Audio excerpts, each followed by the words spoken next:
Federal Reserve has signaled that it would begin steadily raising interest rates in mid-March. Against a backdrop of elevated inflation and a strong labor market, our policy has been adapting to the evolving economic environment. It's the latest step the Fed is taking toward removing stimulus to bring down inflation, and marks the first time it has raised borrowing costs since December of 2018. Expectations of a faster pace of rate rises prompted investors to change strategies they had used for nearly 2 years, leading to the worst stock market sell-off since the early days of the pandemic. WSJ personal finance reporter JJ McCorvey breaks down how the rate hike could affect mortgages, loans, credit cards, and your retirement planning.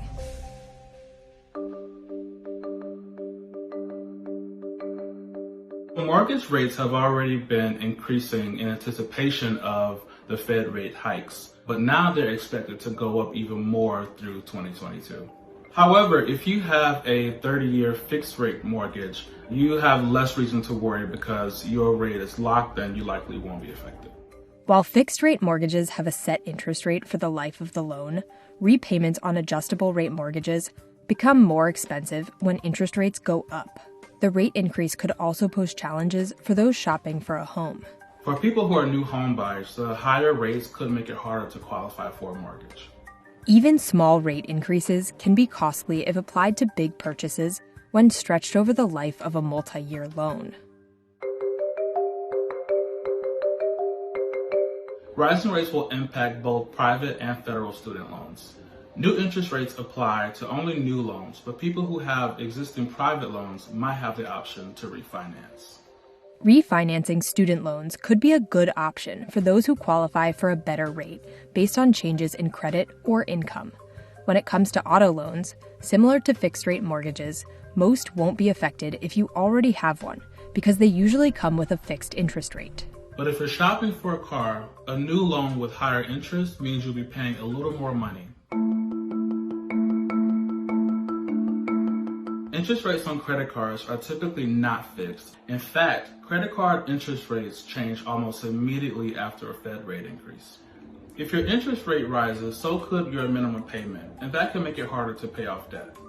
While higher interest rates means more money can be earned from savings, if you carry a credit card balance month to month, a higher interest charge could be applied to those balances. Paying balances in full will help avoid additional costs. If you have an interest-bearing savings account, that could mean a little more money for you. But how much that changes depends on your bank.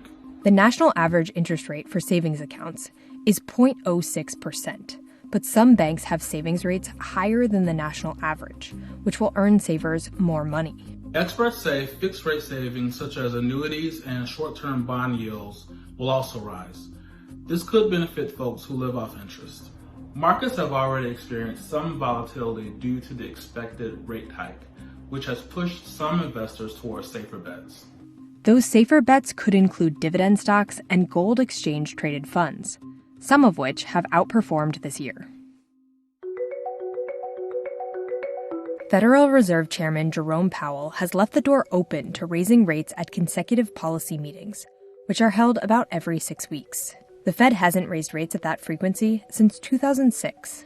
While Powell says he expects inflation rates to decline through the course of the year, he admits the economic outlook remains highly uncertain. With this in mind, we will remain attentive to risks, including the risk that high inflation is more persistent than expected, and are prepared to respond as appropriate to achieve our goals.